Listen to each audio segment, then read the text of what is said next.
Hey guys, Scott from Aristocob.com here. And I'm Seth. It's good to see you. Together.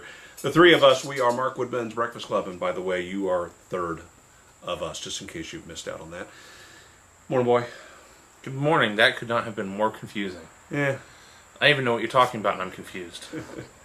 Today, I am going to be smoking some Wolfsdorf that I received. I want to say I got this in my Secret Santa box, I think. It's been a while sitting on the shelf, and I figure it's time to tap into this. Awesome. Nice and fruity, and I'm going to be smoking it in a Wizard Cobbett pipe.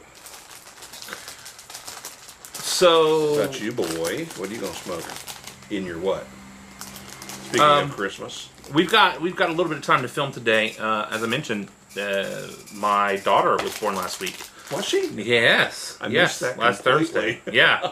Well, you were out of town at Boontar's thing. No, I was not. Strauss. Does that not happen? Not for me, it did. Okay. Yeah, so I thought that since we've got some time here in the shop, that I would go ahead and use my awesome goofy tamper with my awesome Mr. Brog and smoke a pound of Captain Black. Yeah, that's going to take. That'll take a third of that pouch at least. The last time I smoked this, it took. I think it was like 2 hours, and one problem with it is getting it relit. If it goes out, it's out. You got to keep this campfire. You got to get rid of any of the ash that's on top. That's the trick for big pipes like that. Sort of like smoking a MacArthur pipe. You got to get rid of the spent ash, and then you kind of start new. Yes, the problem is I don't have a lighter that gets deep enough. I don't think we still have our. I think those were all out. The big long ones, yeah. Oh well. I need a funnel. All right. I was really excited to share something with you guys. If you remember a couple weeks ago, I showed you this Gerber knife that it's one of the exchange blade knives that has an actual scalpel blade on here, and it's super duper easy to pull the blade off and exchange it.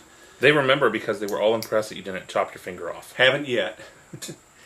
And Boy sent me a link to this knife. Now you can see that it's a bit larger, a little bit fatter, but it's full size knife size. And I thought, based on what Boy was telling me and what I saw on the ad, that this would be actually what I was looking for. Well, I forget what exactly about this one. I think it was just how flimsy the blade was. Yeah, so let's talk about it.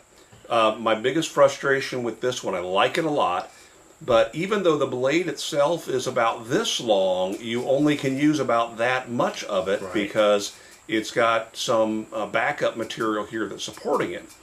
And so it's not very long. It's maybe an inch and an eighth long. And then the other thing about it, because of that, there's not a lot of support out by the tip. So you can do nothing with that but cutting. That's it. There's no chance of prying, even scraping. I found out in a situation wasn't very useful.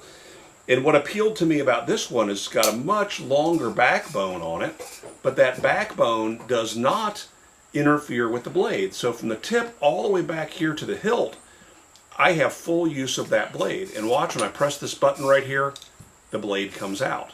Okay, so the idea was good that I could pull the blade out at TSA and have no problems with them. The blade looks like it's being held a little bit better too. Yeah, it's got a connection point at both the tip as well as at the back. But are those proprietary blades? Yes, they are. All right, so the Gerber, they are. I was worried about that. Just a generic knife. But here's my problem with this. I was traveling with this. I was going to do a box opening, and I thought, no, I want to open it. I want to use it, and then when we talk about it, I wanted to have some experience with it. Well, my first experience is that once I got the blade out, I realized that part right there is not going to get on an airplane. It even looks like it's sharp, though it's not sharp. It's pointy enough that there is no TSA agent in the right mind that's going to let me carry that on, even without the sharp edge. So right off the bat, it doesn't live up to what I need it to. Okay. Otherwise, it smells awesome. That's the Captain Black. Otherwise, I really like this knife. Yeah. I really do.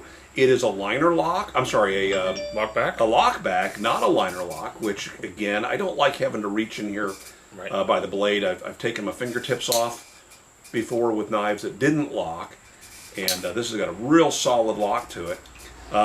This is called the Razor-Lite EDC. Razor-Lite EDC, available in a couple colors. It has a built-in pocket clip. Other thing about that is some people complain about clips that when you clip them into your pocket, the blade tip is facing up. Okay, this one, when you clip it in your pocket, the blade tip is facing down. So if there's any chance that the blade is opened at all, you're not going to run your hand into your pocket and jab yourself. So some folks don't like that design. I don't ever clip it in my pocket, so to me I could care less one way or the other. But this is a more substantial knife. We'll link to it. Check it out. Maybe it's something that would work for you. I have to go back to the Gerber for travel, just because. You can smoke that all day long. That is wonderful. All right. What do you think of that? I think I'm going to be smoking it all day long. I think getting it lit is... Captain Black Original has just got such a classic smell to it. That room note. It reminds me of my childhood, and I'm sure that most of the folks around me that were smoking something like, if not, Captain Black. Good. Take it.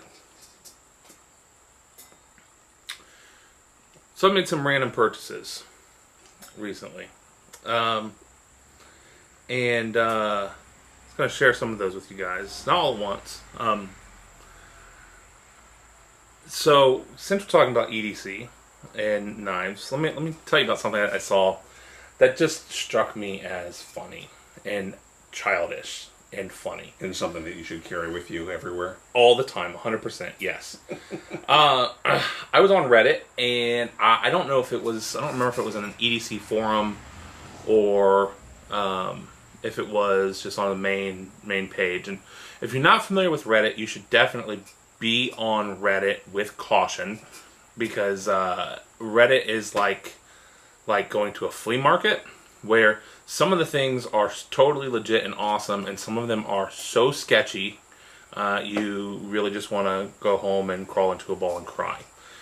So, tread carefully. I occasionally some of them are both. I occasionally participate in woodworking, shopsmith related, and pipe related conversations that happen on Reddit. But for the most part, it is not safe for work. It can be. So, Reddit is broken down into subreddits, basically channels. And so, yeah, there are a lot of channels that aren't safe for work. There are channels that have some mix of content that aren't safe for work because they might be just off color, but not necessarily obscene. And then there's you can basically play at your own Stay level. Off Reddit when you're at work. Stay off Reddit when you're at work. Okay, someone's paying you. Stay off Reddit. Yeah, but that's not what not safe for work means. You're gonna get fired if you click on the wrong thing on Reddit. But that's true of anywhere on the internet. That's true of you're defining emails. Yeah, you're defining the internet and emails. Yeah.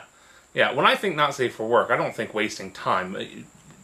Lots of things that are safe for work are things that you shouldn't be doing at work, right? While you're on the clock, right? Probably shouldn't be spending all day playing around on Facebook. Yeah, right. even though Farmville is addicting. Your farm can wait. Never played it. Your Pokemans can wait. Pokemans. So those things are just a waste of time. Is anyone playing Pokemon Go anymore? I don't think so. I'm not. Are you? I turn it on a couple of times a week, but there's been nothing interesting happening on there. Yeah.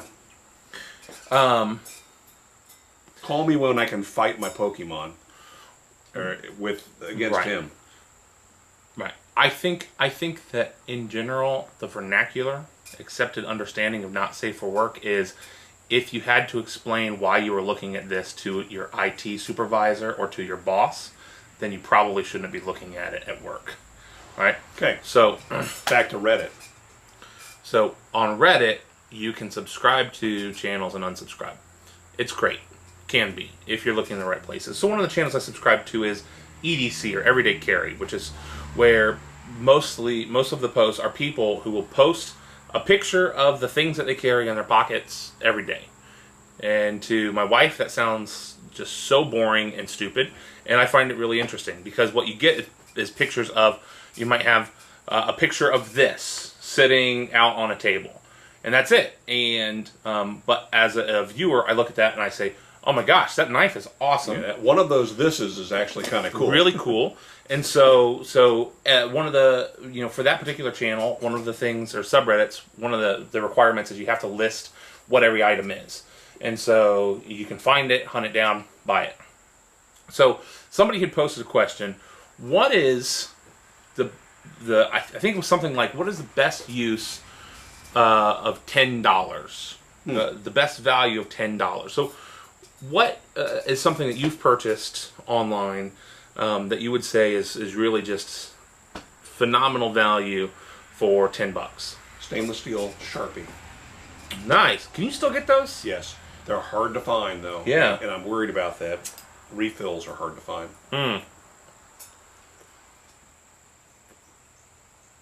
You're going to have to learn how to make your own. I can just envision a future where you're milking ink out of your standard Sharpie to fill up your stainless steel Sharpie. If I ever do that, there will be a video and possibly even a new channel, Aristomilk. Nobody wants to see that. Please no. I regret ever bringing it up. One of the things for me that is just a phenomenal value is that Jungly Z knife that we've talked about ages ago. I actually went and searched for them this week. The ones that are still available are $20 again. They're back up in price, and a lot of them are just not available. You can't find them anymore. But it's okay. I still have a stockpile of reserve, so it's fine. So somebody posted something that was just silly, and the more that I thought about it, the more I just had to giggle because it's so silly. For less than $10, something that you can buy are some genuine Pharmex pressure-sensitive warning labels. Yeah. Right? So these are the labels that come on your pill bottles, and they're not... Eat food with this, or don't mix with alcohol, may cause drowsiness. Yes. All those. Yes. You get 2 rolls of them? You get 2 rolls. Oh, man. So for $8 on Amazon, purchase them on Amazon with Prime shipping for $8. How many total? 1,000 total. 1,000 of these tiny stickers. Wow. So the stickers are a strip, right, that long. And they linked to this, and I was like, it's juvenile. I have now 1,000 or 997 for rectal use only labels. So last night I sit down and my daughter hands me the remote control, but she hands it to me with the battery side facing up, the remote for the TV. And I see there's a sticker on it, and I look. My remote is for rectal use only. My iPad is now. You didn't notice it last night. For rectal use only. I was curious when you would notice that one. So think about, this could also be considered not safe for work, depending on where you work. So this guy posted, I always keep a handful of these stickers in my wallet. And when I'm in random places where it just seems appropriate to put a sticker, I'll throw one down. And so, my wife and I just started talking about all of the places. Where did you put that, like in the thumb hole of a bowling ball at a public bowling alley? Yeah, that's fine. We were thinking on just one of a bunch of dry erase markers hanging around a whiteboard. The brown one? Yes, that's it. Yep, you're on it. Well, no. So imagine imagine just that reaction when someone picks that up and they're like, wait, what is this? And then how did that get there among the other normal use markers? So for $8, you too can harass your friends with rectal use for rectal use only. I just love the outline of pants. Yes. On Nice. there, I think that's my favorite part. So is this somehow tied into Mark Woodman's Breakfast Club? It will be. I'm sure. I'm sure that it will be. We will find a way when you find one of these stickers. You'll know. Maybe that could be a new series on Instagram.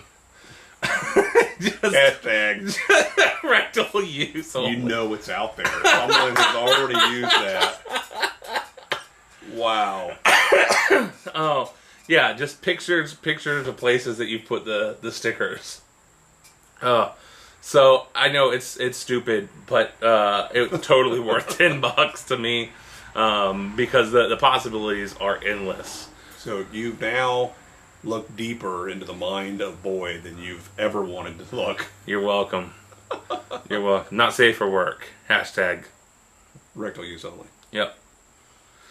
That's all I got. I think that I don't even want to touch it. Nothing more we can say. So, if you had some for rectal use only stickers, where would you put them? Oh, yeah, that's a good question. Let's leave it at that. Let's leave it with the stickers, okay? Yeah, I was going to ask their $10. That's $10. All right. The second question: what's the best thing you've spent $10 on? Okay, good question. Yeah. All right, we'll see you again next week. Thanks for joining us. Make it a great week. Bye, guys.